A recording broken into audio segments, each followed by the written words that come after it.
Pat. It's Pat on brands. Watch how you branded, man. A pat on the back is a pat from the man.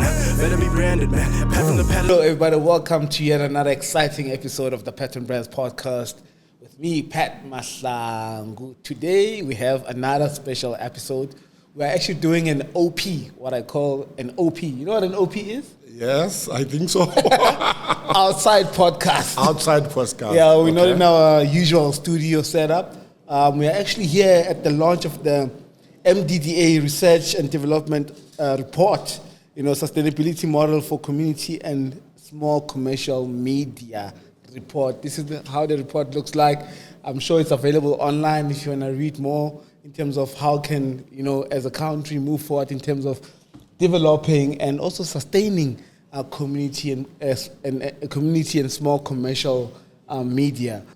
Okay, to tell us more about the report, I am joined here by Mr. Thembelani Mpakathi, who corrected me. He's an attorney. All this time I was calling him advocate. He said, no, comrade. I'm not an advocate yet. So there's I have to correct you. And some people, as you know, they run with it. They get given titles and they just run with the titles, whether deservingly so or not.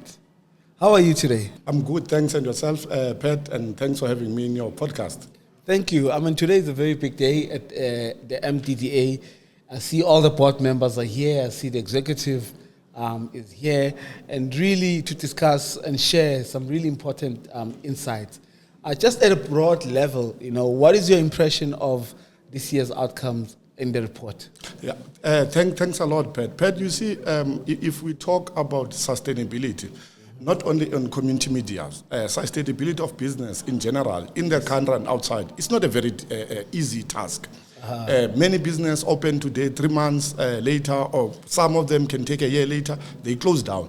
Now, community media outlets are also faced with a very difficult situation where they need to sustain themselves because they are carrying a very important mandate that they need to discharge. So we have a responsibility, both as private and public sector, to ensure that we keep these outlets open, operating, functional, and sustain them.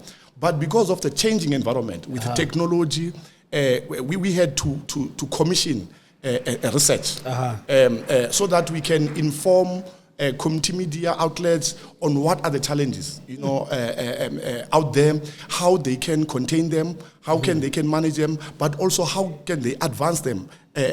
Acquiring new ideas in terms of sustaining their media outlets. So basically today for us is a celebration. For us is a big day because the report is out. We're going to share it with everybody within the community media sector so that they can learn, get few ideas there on how to sustain their business. I think one of the big one when you talk about the challenges is lack of funding, which I guess it's quite a universal challenge across various sectors of our society.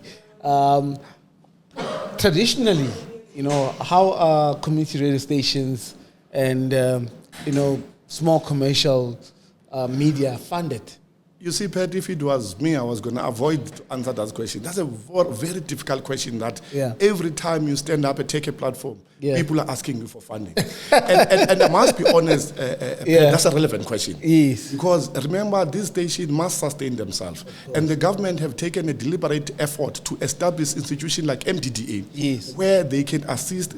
But, Pat, not only funding, but also training, support, content creation so that we remain relevant. Now, the funding currently, Pat, we are having as MDDA, we give it mainly to radio station in the rural and township background because remember the aim in the main is to ensure that we address the imbalances of the past, where there was no community media in the past, where the voice of the rural communities were not heard, where the voice of the township community were not heard. Now the government is trying by all means to reach out and give them the funding.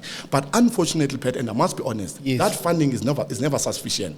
Money is never enough. So we do encourage, and through this report as well, to explore other ways of making an income or other ways of raising funds for the media outlet to sustain themselves. I think one of them that has come very prominently on this report is that the community media need to start partnering with the local business people, with the local municipalities, but without compromising their independence and integrity of reporting. Because if you are operating in a community and you are not part of that community, you are likely to become not relevant. So we encourage them. But also events that are related to community. They must be able to host events because those events, they can be able to generate, even if it's a small income or money, so that they can.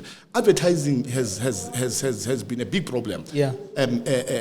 Businesses don't advertise on community media, but we are encouraging government to adopt a posture of making community media their preference in terms of their advertising. Because if government is not supporting the community media and expect other entities to support it, we must lead by example and support community media, because community media is the backbone of the freedom of expression and freedom of media. Absolutely. It's interesting you mentioned that. I mean, the one thing really that just jumps on you when you look at the report is the fact that 7% of community media is self-sustainable.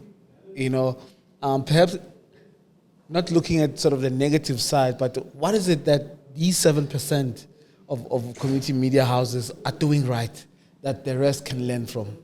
Look, Pat, the importance of good governance can never be overemphasized. Because if the community media outlets are able to manage their finances, they are able to comply with the relevant, financial, regulations. That already puts them in a better position, because anyone who wants to invest in any organization or agency, the first thing they do, they say, we want to see your financials, your books. Because now these people, when they invest, they need to make sure that their money, they're not throwing it in the bin. Their money will be able to benefit the community and also benefit their business. But also, no brand wants to be associated with an organization that have got bad financial books. But also, we must mention this thing. When there is money, there's always conflict. There's always infighting. We need a proper training, where we are ensuring that board members in the radio station or in the community newspaper are trained on issues of good governance and the importance of making sure that at all material times they act ethically. Because if they don't act ethically, they won't be leading an example. Before we know, the station will close down and no one will come and advertise, no one will listen, because also the people that we elect, we must also choose the best amongst us in our communities. People who are role models, people who've got a good standing in society, so that they are able to attract more, business people, more interest in what they are doing. Got you. But now, if we were to look at, obviously, the population in South Africa is getting sort of younger and younger, and young people, almost 2000, how you consumed media at their age, it's different. It's worlds apart. Now we're doing podcasting, which is something that I'd say a decade ago was not even, a thought in many people. How is the MDDA, engaging young people, in terms of not only attracting them as, talent in the industry, but also just to make them aware of the different opportunities that exist in the media industry? Thanks, Pat. You see, Pat, the reality that most of young people in South Africa are unemployed. And when you are having institutions like MDDA that are developmental in their approach, you need to make sure that young people are taken care of. So our funding has always been trying to make sure that young people are funded in their projects. But the important thing that needs to happen then, it becomes the issue of, are the young people organize themselves properly so that they can be able to get the funding? Are we able to professionalize? Because another thing that we need to do in the community media, we need to professionalize the work that we're doing. You see, for instance, the podcast that you are doing. You are doing a wonderful job. And we have moved now from the traditional media to the podcast, and that's where you find people. That's where you find your constituents. Now we need to train young people so that when they look at this thing, they must not look at this thing as a short-term gain, but it must be a long-term approach in terms of how they need to participate and how then we can be able to support them. So it must be structured, it must be professionalized, and definitely correctly so. Young people must be form part of these initiatives, and they must be supported, because any country that takes young people serious, that country has got a future, because the young people are the future. So you need the voice of young people, but not only as an end product, but also as the owners of these media outlets. Yes. But currently, are there any programs that are really targeted at the youth that are run by the MDDA? You see, Pat, MDDA as an organization has got programs. There is many of them, and I will encourage that young people must visit the MDDA website, because some of these things they get published there. Fortunately, there is a lot of Wi-Fi now. People are able to log in to X. We are on X. We are on I think on Facebook as well. They must look at the opportunity. Most recently, I think a month ago, we had a very progressive program that was aimed precisely at young people. Basically, the program was focusing on content creation.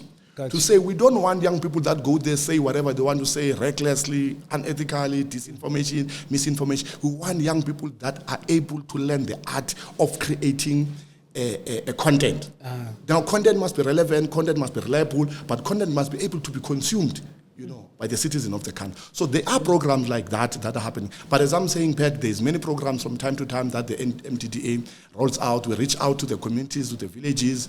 I know early this year we were in Soshanguve. We were helping a young person there with the billboards. We have a billboard that is owned by a young person there.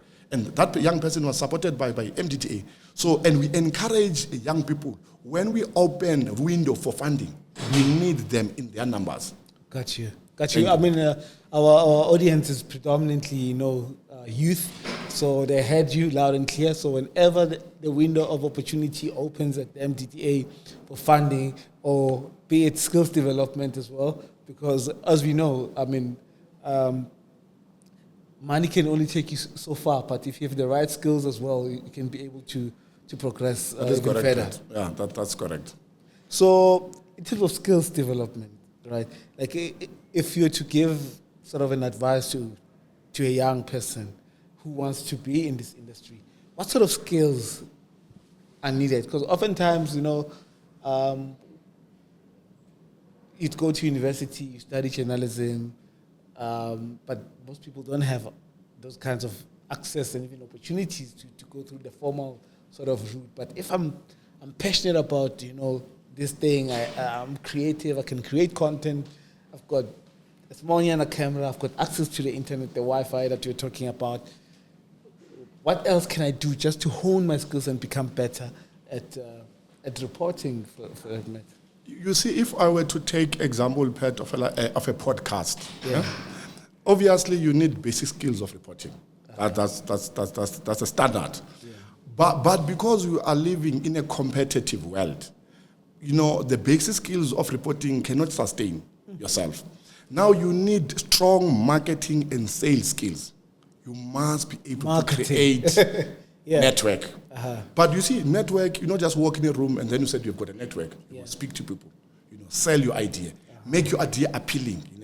And once you get one client, do your best, because once you get one person to be interested to advertise in your podcast or to be interested to partner with you in any venture that you want to do, then you're building the trust. Now that network that you build, that you are servicing, and also not only marketing skills, but also constantly learning and improving yourself to know the trends, not only in the country but globally. You say what keeps a good podcast on the top. You learn those things. I mean, you learn also from African countries like Kenya and others. So constant learning, self-development, sales skills. You must be selling. Selling, you can't replace anything. Selling is the best. Selling is the best. Just as a parting shot, I see we're running out of time here, but really, if there's any aspect of the report that people will need to sort of pay attention to, what is that one thing we already touched on the 7% of of community media being sustainable. But what else that this report covers that you think society needs to pay attention to? Look, society must understand and accept that the world that we're living in is changing, is evolving. Now, when the world changes, we need to embrace the change. If we don't embrace the change, then we'll have a problem because the world will move ahead with or without us. Now there is a change from traditional community media to online media. I think communities, young people out there who are interested in this work, in this profession, they need to learn on how to take their work online. It's not an easy, highly competitive. There's also challenges that are involved with online, but the online is the way to go. And people, and young people in particular, must learn how they can take their I mean, even now, grocery stores, everyone is online. You know, in the olden days, when you at home, you'll get in the gate, post box, something from the grocery stores. Yeah. No, now you open your app, they advertise, they are everywhere. So I'm saying everyone is online. So let's change, let's adapt, but let's also possess necessary skill to be able to survive in that new platform, which is an online platform. Awesome stuff. And how can people connect with you if they want to find out more at a personal level, perhaps, if they want to reach out to you and ask questions? At a personal level, I've got X handle, former Twitter, is at T for Thembelani, Mpakathi. So it's at Mpakathi. That's my Twitter. That's my X handle. Okay, Daniel, please make sure that you and Mpakathi is spelled as Mpakathi. So we don't have age. I know many people, when they spell my surname, they'll always put age. So please don't put age. It's Mpakathi. Awesome. So basically, they can follow me there. I always update my Twitter handle, especially about the latest development in community media. Awesome. And because obviously I'm a lawyer by profession, I also give some information about legal education. Awesome stuff. Thank you so much, Mr. Mpakathi, and lovely work that you're doing at MDDA, and hope the message does get across, and people do take advantage of the opportunities that the MDDA has to offer. Watch how you branded, man. A pat on the back is a pat from the man. Better be branded, man. A pat from the pat. We are still at the MDDA launch of the Research and Development of Sustainable Model for Community and Small Commercial Media. It's quite a mouthful, I must say, this title of the report. I'm joined by another board member, Jayshree Pather, and she asked me not to call her Panther. How are you doing today? Very well, thank you for this opportunity. And thank you for not calling me Panther. Yeah, I mean, if you look at the report, what jumps at you at first glance? When Letabo introduced the research, he was saying that people often say, well, we know all of this. And so I think in many ways, it's stuff that we know, but I think what's really powerful is that we can see it all together. But for me, I think what really stood out was that statistic that said only 7% framing it. So I really like that, absolutely. Yeah. I mean, I think it would be a huge mountain to have to climb. But absolutely, there is work to be done. And that's why I think the report is powerful, because it gives us real data. I think one of the gaps with community media is that there's not enough hardcore information. We don't know, in fact, how many stations are actually on air. We don't know how many years it takes for a station to get even partially sustainable. Sure. So, ICASA can give you a list of all the licenses they've issued, but they can't actually tell you, of these, this is the percentage that went on air in 5 months, in 10 months, 2 years. Often you'll get applications to MDDA, and it's only at that point that you'll discover a station is not licensed, or it has been licensed, but it's not on air. So sure, that's a shocker, though. So, I mean, you'd expect guys like ICASA to have that information on hand, and understanding that also there is quite a demand for the spectrum. So if a spectrum is not used, they should allocate it to someone that, you know. Well, I don't want to be unfair to ICASA. I'm Yeah. sure they're also struggling with Yeah. limited resources, limited capacity. But you're absolutely right. This Yeah. is, and this is why I'm saying I think what really needs to be applauded on behalf of the MDDA is the fact that they're doing this research, is that they're looking for that information. So I think, you know, we need to be doing more of this to understand the nuances, because, as I said, we often say we know all of this, but it's become the things we say every single conference. People will say the same things about community radio, about community media. The challenges have not shifted. I think we need to get sharper at understanding why these problems exist. But now, I mean, if you say every single conference that you go to, the same challenges are being highlighted, then one can't help but wonder if there's any interest in solving those problems, you know? You know, I think that there is a lot of interest because people recognize, politicians certainly recognize how powerful community radio is, community media is. We heard somebody talk in the launch earlier about, you know, how they get called by politicians when they're exposing something. Yeah. So what we really didn't recognize is how complicated it actually is. And so I think, you know, as critical as I'm being, I think the other part is 30 years ago when we started this, when we developed the policies, we were very optimistic. I was a young university graduate at the time. We were excited about the new South Africa. We were excited about strengthening democracy. And we put in place, I think, a lot of policies that were very well-intentioned. But it's only now that you look back and think, how did we expect community radio, and I'm talking about radio because I think it's slightly different to print, how did we expect community radios to be sustainable in a rural community out in the Eastern Cape where there is no business around them to sustain them, where there's no work for young people, where there's no job opportunities for anyone in that community. That community radio becomes such a central point for everything in that community. But it also becomes contested because everyone wants a piece of it. So I think we underestimated the socioeconomic realities. Absolutely. We haven't been able to deal with spatial apartheid. So you find that, you know, stations that are more urban, for example, tend to do better because they've got a bigger market that they can draw from.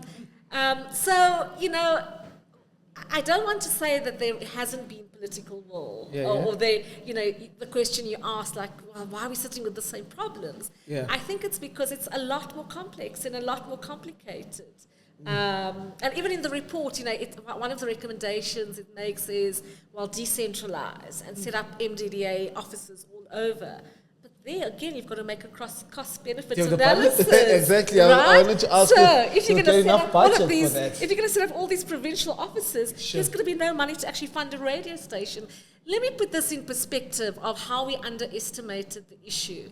When the research was being done to set up the MDDA, they estimated, it was called ComTask, I think it was in 2000.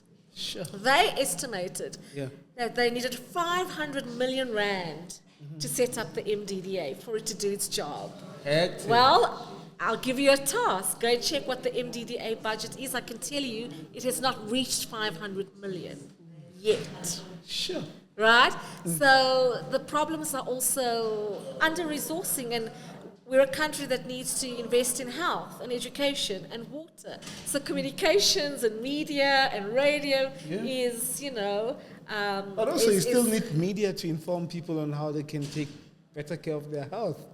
You do. You know, like today as we're recording this is World Stroke Day, you know, and someone was saying that, you know, there's not enough information out there about stroke and how people can better deal with it, you know. So media still has a place. It's like it's right up there with oxygen if you think about it. Because without information, you know, you'll have we saw it during the pandemic. You know, the role that the media played. So it's very significant, but somehow, like you say, we have a lot to contend with as a country, but still, media has a significant role to play. A very significant role. And that applies to mainstream media as well. So it's not just community media. A couple of years ago, I think it was the Foundation for Human Rights did some research that said most South Africans don't know about their constitutional rights. Sure. So you ask yourself, again, 200 community radio stations, why aren't communities getting access to health information, to education? We know there's an education crisis. We know that, there are problems in the education system. Young people are slipping through the cracks. Young children are slipping through the cracks because the education system is broken. How many community radio stations run extra classes for those young kids in their communities? It's because, again, it's the problem that we underestimated. We assumed everyone wants to get into this. 30 years ago, they want to build their communities. Yeah. Actually, a lot of young people want to make money. Of They course. want to get a job. Yeah. Absolutely, of course, because we have huge inequality and we have huge youth unemployment. So the majority of these community radio stations are also not performing that educational function. I was in I won't name the province even because I don't want to expose the station. Yeah. I went to interview a community radio station. I was probably there for about 4 hours. I could have been listening to Metro FM. You could have been? Listening to Metro FM. Sure. There was nothing that told me this is a community radio station producing content directed at its audience. It was a peri-urban area, huge inequality, huge poverty. At that time, I'm sure there were go-go's trying to figure out how am I going to put a meal on the table for my family today. And they were playing the latest Beyonce. And so not even local content, I don't want to sound like Claudia Motsoeneng, but, So we do have this incredible vehicle, and I think that's what makes me passionate about community radio, community media. It's the potential is enormous. The need we have as a society is enormous. But to try and get to a stage where we can meet that need, I think we have to do a lot more work, and that means understanding the structural problems we have as a society. I mean, one of the speakers today in the meeting there said that perhaps community radio stations or platforms need to start thinking and taking commercial very seriously. What is your stance on that? Sure, I'm going to sound so controversial now. But then, you see, if we do that, then you don't have a community license anymore. Then you're a commercial license. Then you must go and pay a lot more to ICASA to get a commercial license. Sure. Everyone says that. And The look, 7% that is sustainable, aren't they more commercial? again, we need more research. We don't know. I mean, if it's a Hot FM, if it's a Jozi FM, those are very commercial stations. And you have to ask yourself, what community service are they providing? But it's also how do we define community service? You know, somebody who ran a very successful community radio station many years ago said to me, 702 is probably the best example of a community radio station. Even though they have a commercial license and run on commercial principles, they've created a 702 community. Absolutely. Their walks, their activities. So how do we define community service is also, I think... Even how they structure the content. How they structure the content. So I think, you know, the issue of commercialization is an interesting one. I think many stations are probably already very commercialized. Yeah. But for me, it is the vast majority of South Africans who are sitting in rural areas, the young kids who are not getting quality education, the young mother who's just had a baby and doesn't know how to look after, you know, her newborn baby, or doesn't know what's wrong with it. There isn't a clinic nearby. So if you go commercial, it means, yes, I can make money and I can drive a Jag and I can move into the northern suburbs and live the life, right? Yeah. But there's a reason why community is licensed in that way, why there are particular values that drive it, and that's about providing a community service. Got you. And so I think we must take that commercialization with a pinch of salt. It has pros and cons. I think the problem, in fact, I would say it's the opposite. Rather than commercialize, let's turn community radio stations into true voices for their community. And that will drive the audiences. They'll attract more people, and the more people that listen to them, the more advertisers will want to advertise. So it's almost like we've got to turn the thing around. Rather than say, oh, come and advertise, provide the content, build up your audience, provide a powerful voice for your community. They will listen, they will come and bring you 10 Rand, 20 Rand, and before you know it, your sustainability will improve. Sure. I think there's certain elements, I guess, that we can't run away from. Content. I mean, if you're a media platform, you need to have good content. 2, audience size. Obviously, advertisers must reach a certain number of people. So if your platform can do that, it's a tick. And here again, it's that unintended consequence, right? Because it's you get a license, you get a frequency, and it's a particular area that you can broadcast to, but that already limits your audience, right? So that's what the sector also says. Like these are the things that also impede their sustainability. So there's a lot of excitement, for example, about digital possibilities, right? Because then it means you can broaden your footprint and get more ears listening to you, and therefore or more eyes reading your newspaper. I mean, I've talked a lot about radio, but newspapers are a whole different category. Actually, before I let you go, I wanted to ask you, in terms of the evolution of media, where do you see it going? Yes, we now, on the digital train, we've seen a lot of media houses closing shop, or a lot of titles, being discontinued due to, obviously, the rise of digital. Do you see that trend continuing in that particular direction? So, people call themselves futurists. And I think, I wish I was bold enough to call myself a futurist so that I could predict the future. Yeah. Could we have predicted that AI would be such a feature? We saw it in movies, but now it's become a reality. There's been a lot of debate about the future of print in particular. Is print dying? Are newspapers obsolete? Television also dying. Is television dying? Is radio dying? Right? Because podcasting is the new medium kid on the block. It's all online. But, and again, it might be a function of my age, but I struggle to read things online. I still like that sort of physical copy, that hard copy. So when I underline and highlight. I'm be like a school teacher, marking away. But of course, when television came, they said, oh, what's the future of radio? There was a song, you're probably too young to remember it, but video killed the radio star, right? Interesting. It was VHS, well, that sort of, right? So technologies come and go. I think the need for information that you talked about will always remain.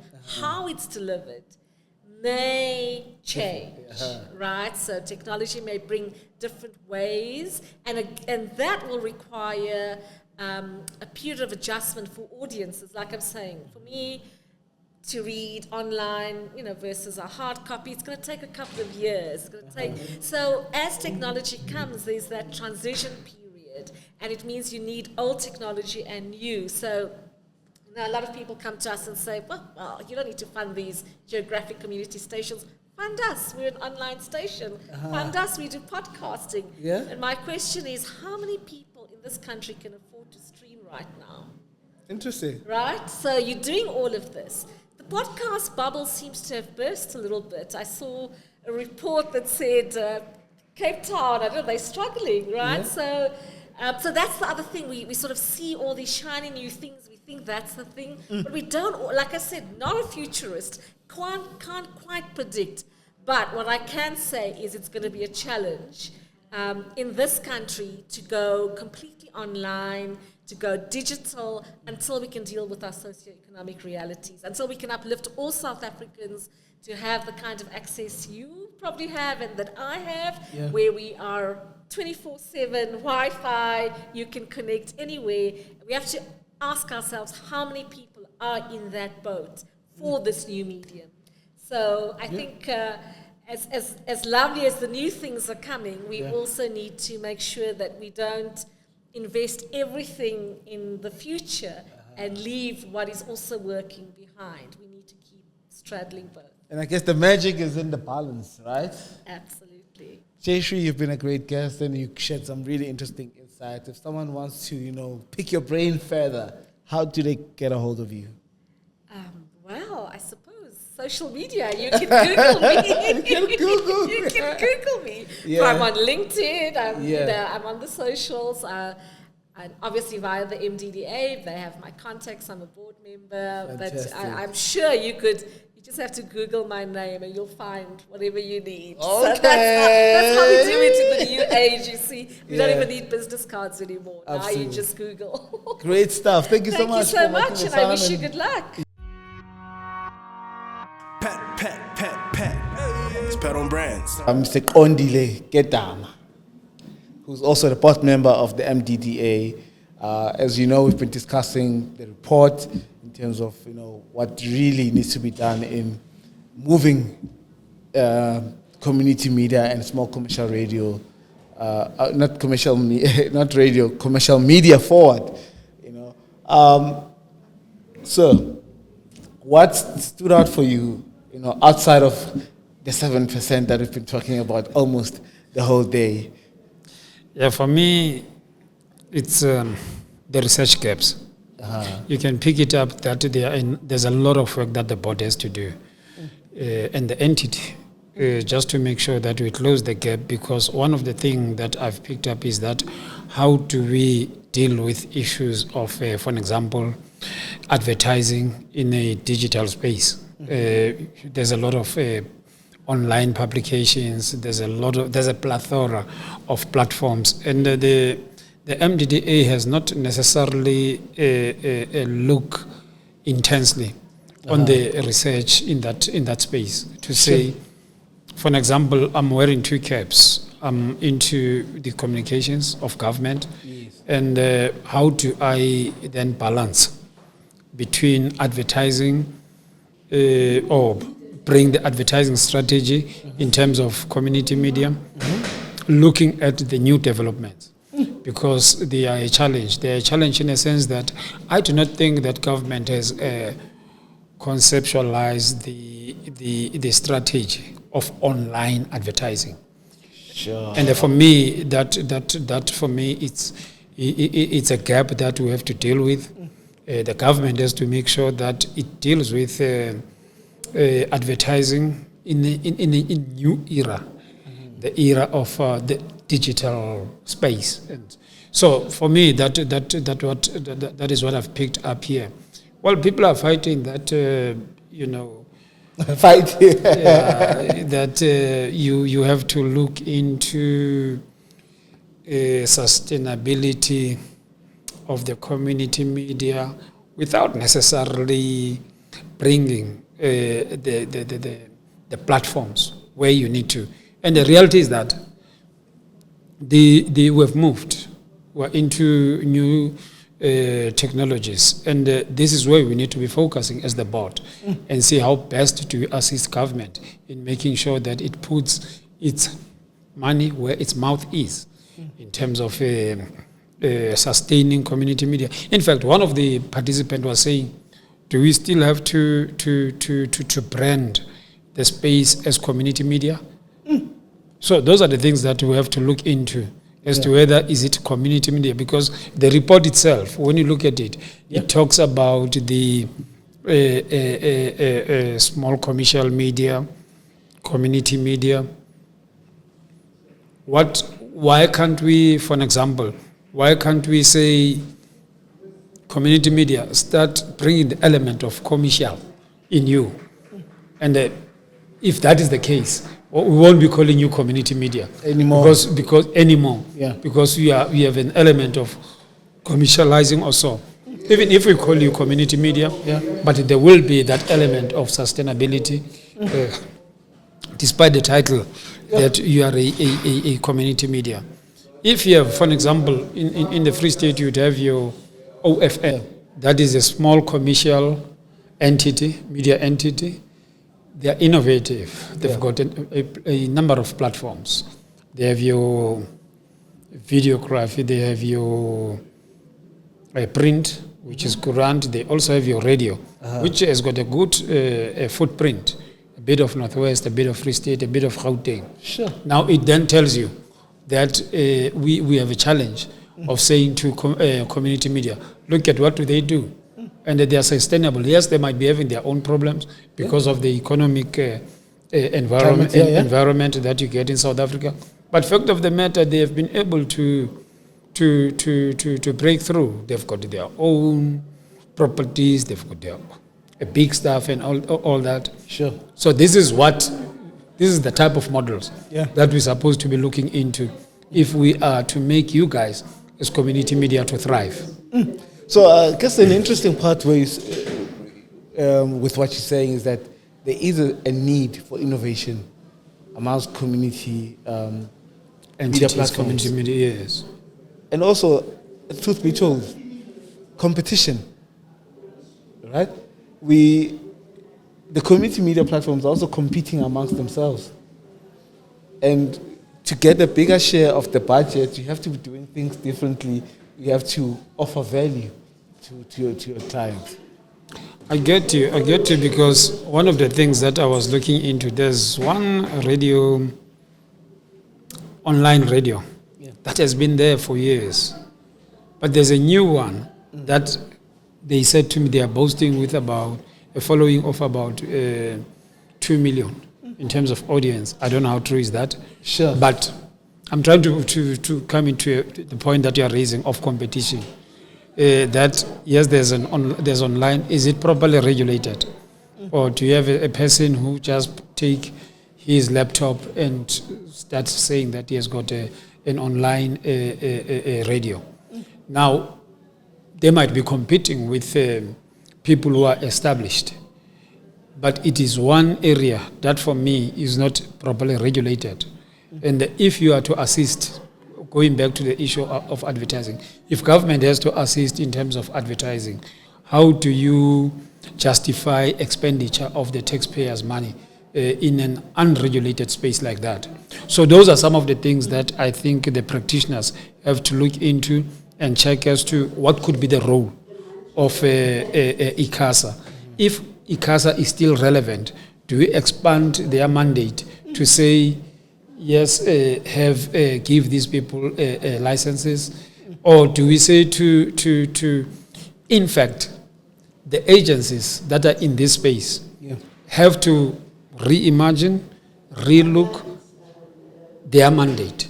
Because even ourselves as MDDA were challenged by the developments on the ground to say, is our mandate still relevant? Do we assist the way we are supposed to be assisting? So those are some of the things I think the board has to look into and discuss, and maybe raise them with the relevant portfolio committee, because that is the mandate we have been given by the parliament. So we have to look at all those things and advise accordingly. Interesting. And I think perhaps before I let you go, the role of content. I think obviously, I think any media platform is like an empty shell. Until you feed it with content, that's when the magic starts to happen. How much effort should community media houses and small commercial platforms start thinking about content?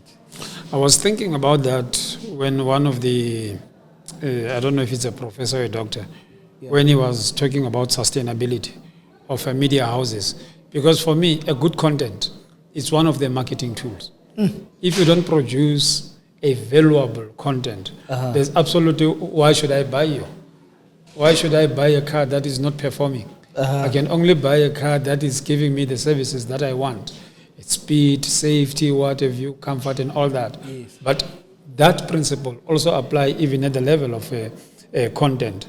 If you are to really change the status quo from the sustainability point of view, you also as community media have to pick up your socks.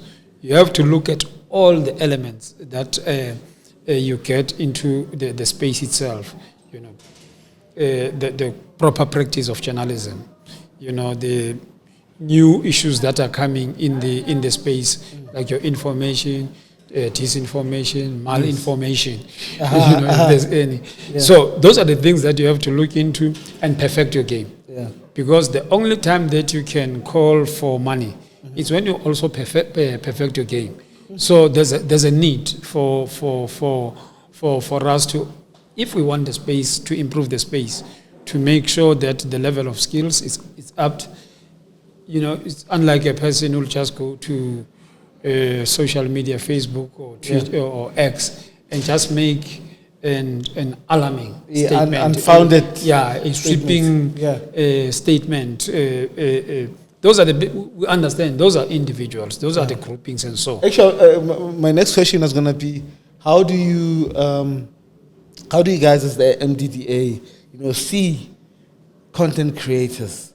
Do they present opportunities for you guys to expand your scope, or are they a threat to the industry? Well, I can phrase that differently and say, what contribution do we make in journalism as the entity? Because when you train people, you don't just train them. You train them based on the developments within the sector. Now, we have a responsibility to say, much as greatly, ours is to do the funding, skilling, and so. But do we also look at the entire industry in terms of the practice, in terms of the business, in terms of... So those are things that must preoccupy us as the board. And we've started.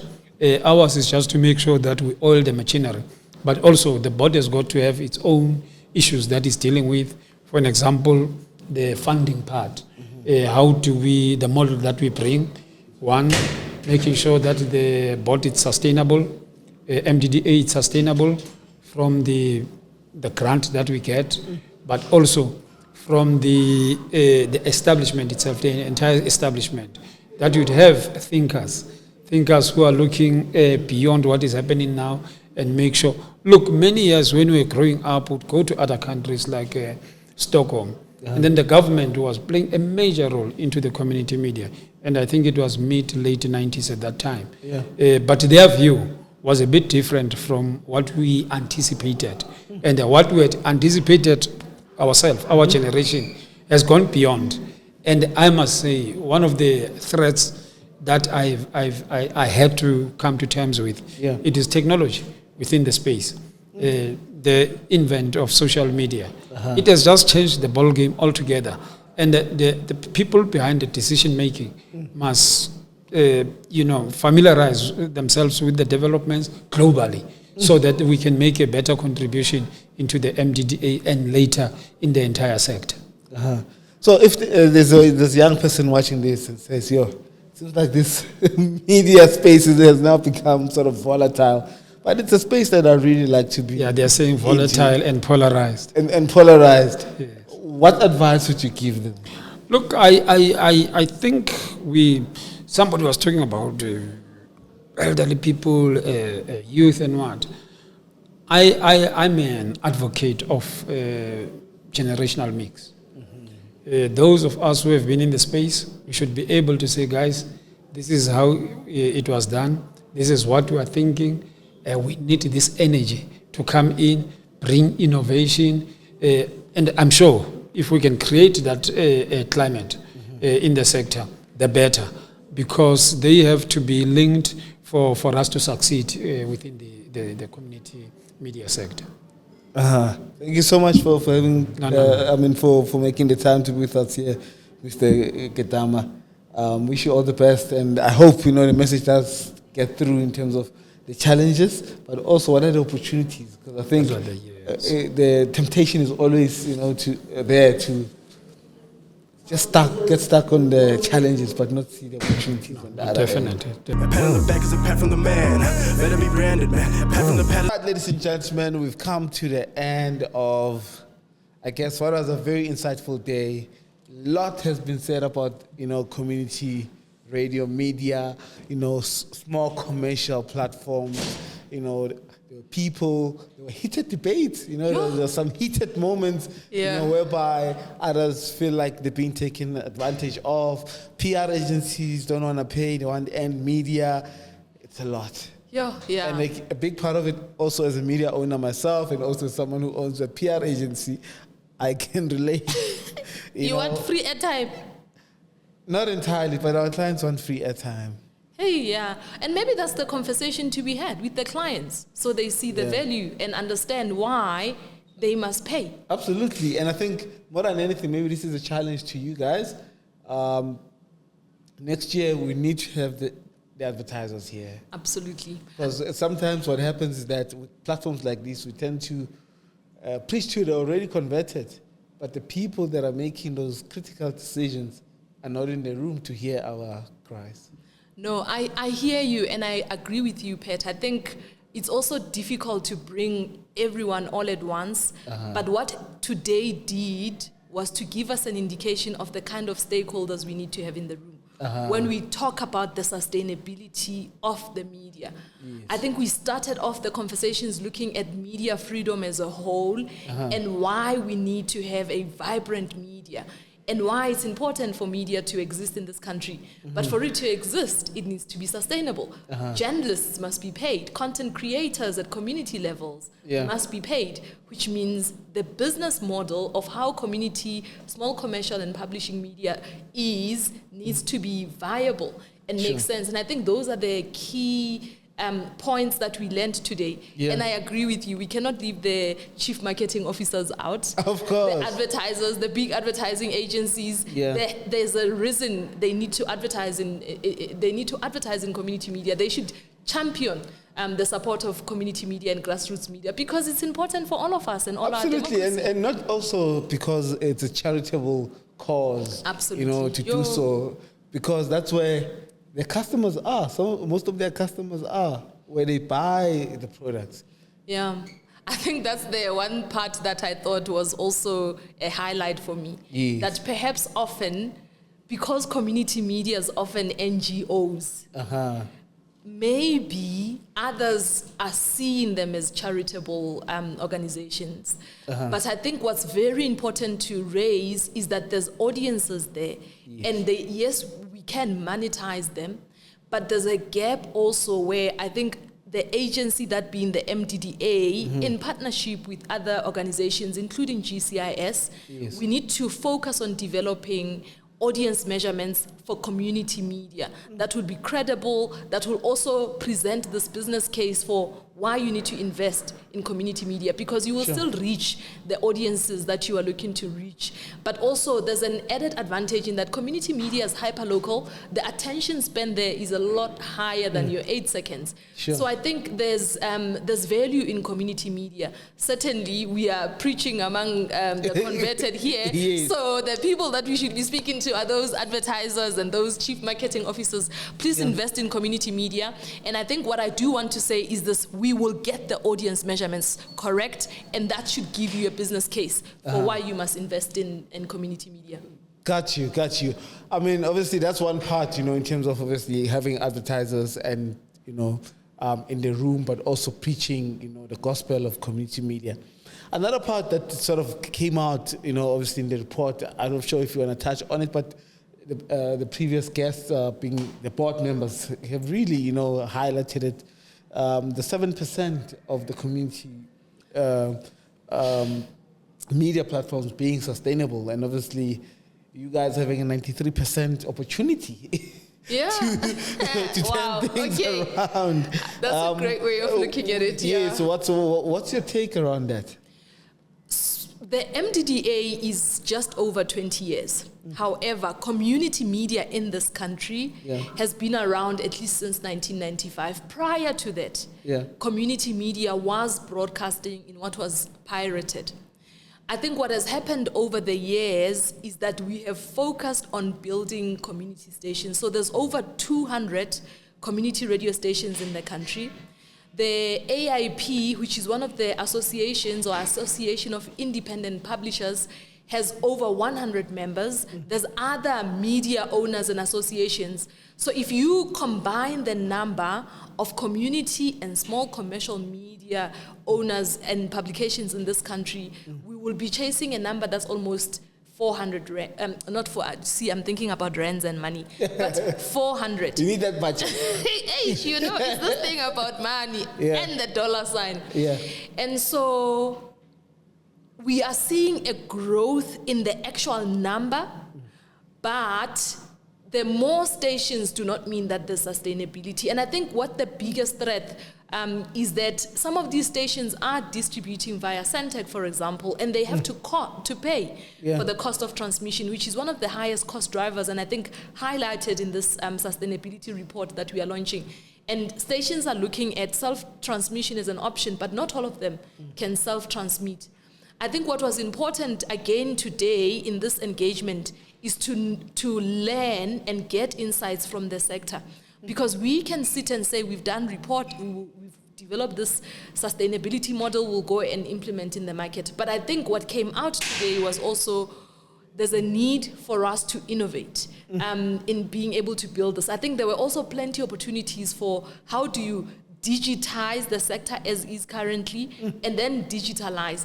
I think it's undeniable. We are here and we are having this conversation, and you are also in a way broadcasting to a target market. Is there a way we could implement a similar setup for community broadcasters who are already existing? Because remember, they would have had the legacy investments of equipment that costs millions of rands, and the technologies they are using also costs millions of rands. But in addition to all of that, there's also a need for us to drive legislation that encourages media sustainability and growth in the sector by providing for advertising in the sector. The stations and the publishers can't just rely on grants. They should be able to monetize, including the advertising revenue, sponsorships, events, activations on the ground. And I think there's an opportunity for us to provide some skills and support with partners who are already excelling in these areas to say, here's how else you can build a sustainable community media house or print or publications, including television, which I think is community TV remains one of the highest cost. I mean, they cost the most to produce their content because they go out on site, there's location, then, you two have a team here. I know you are often just there and the guest, it appears as if you're just one person. But actually there's a whole team that's putting everything together. And there is a cost to that. Similarly with your established televisions, including community TV. But, one can't help but ask, in terms of the link, if any, between commercial platforms, big broadcasters, and community radio stations or platforms. For example, say now something is happening in Marikana, for example, and there's now a local community radio station, but SABC, for example, will see it fit that they have to send, people down there to cover the story. So the link that I'm talking about, where now the local platforms can actually provide content to the bigger broadcast, and maybe let there be a commercial value for them as well. I think there's definitely a case to be made there, that we strengthen the link between community media and the more established commercial broadcasters. I think the MDDA can certainly assist in that. So I take that on board. Next time we meet, I'll give you feedback on if we've established that. But I also do want to say that the Media Development and Diversity Agency is founded through a partnership that government had at that time with the private sector, including the print and the broadcast media. To date, you have broadcasters, commercial broadcasters, contributing to the Universal Access Fund, which is a big portion of what income the agency has in being able to achieve its mandate. So I do want to say that they have lived through the commitment they made from the onset, and they continue to support community media. But this one, I think, is an opportunity for us to create a vehicle that enables for community media to also contribute and leverage also, because again, we don't want them to just produce content for free for the more established media. But if there's a way to establish that relationship, and there's a portal in which the rest of the media industry in the country can have access to content that's produced by community media, I think that would definitely be helpful. So we'll work on that, and I will come back and pick your brain on how to bring it to life. So you'll be the first to see the results of it. Yeah, and if it really does come to fruition, I do require 5% profit. Yes. So where to from here? I mean, we had all the issues that were raised. I mean, today we heard about digital platforms, coming to the fray and really dominating how people consume content. Others say it's a threat, others see it as an opportunity. We've seen in terms of, we heard rather about the commercial side of things, whereby small, small owners of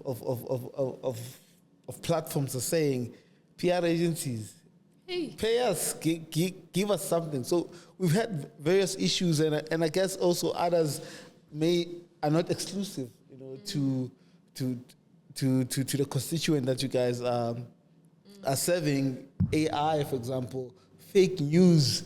Now with the rise of generative AI, whereby you could be made to be a singer now, and everybody, or most people will believe that. So where are we going? This 93%, that we need to make sustainable.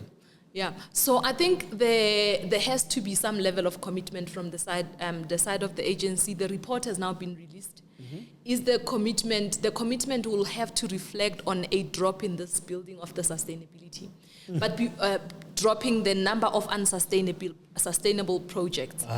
What I do want to say is that we need to go back and refine based on the contributions here and what the rest of the sector and other stakeholders are going to share as contributions. We need to refine what we would define as a sustainability model, which we would then use to then say, here's a sustainability model, and this is the target of the agency, that moving forward, we are looking to achieve this level of sustainability within the community media space. What's important for us to recognize is that this cannot be a one agency's job. Community medias are licensed, for example, by ICASA. We need to bring ICASA on board. Signal is distributed via Centec. We need to bring Centec on board to look at those. You have advertising that is done through GCIS, but also by the private sector and the private sector agencies, so we need to come on board. So I think the next phase has to be refining the sustainability model and then bringing the stakeholders again into the one room and saying, we now need to make a commitment of how are we going to drop this number, or how are we going to increase sustainability within the sector? I think, and once we have that commitment, I like commitments that are made in public, because then you can hold people accountable. Of course. Now we've said there's a problem and we are aware of the problem. Yes. You should be asking us, how are you solving that problem? Are we still at 7%? Have we grown from it? And that's the opportunity I think we are all looking forward to, and the engagements that we should be having this time next year to say, we've made a commitment. These are the sustainability targets that we are looking to achieve. And I think that's all very doable. And I'm very optimistic about the future of community media. Fantastic. And if there's anyone that's watching this right now and they feel like, they need to engage with you further, how can they get a hold of you? So I like to make a commitment of saying that I generally respond to my LinkedIn messages. So please do send me a message on LinkedIn, Shoeshoe Qho. I know. For a fact, yes. I'm also on Instagram. Even if I don't post a lot, I'll go check messages and read them. I'm also on the platform formerly Twitter and X at Shoeshoe Qho. I guess I should say at Shoeshoe Qho on all socials. Yes. But you can also send me an email, shue@mdda.org.za. You got it, shue@mdda.org.za. Thank you so much for having us here. It was a really, a great experience, us engaging with the different stakeholders within your space, and also for us as media owners, you know, or rather emerging media owners. It's really sort of eye-opening to hear the kind of discussions that are being had about us. Sometimes, so another challenge that I'm putting out to you. So next year, we need to see content creators on that stage. You know, we need to have representation of people that are in the trenches, that are doing these things that you guys actually say must be done at a grander scale. I promise you, we will definitely do that. Awesome stuff. Thank you. Thank you very much. All right, everybody. From me, Pat Mahlangu, Giti Inakhailale. Woo.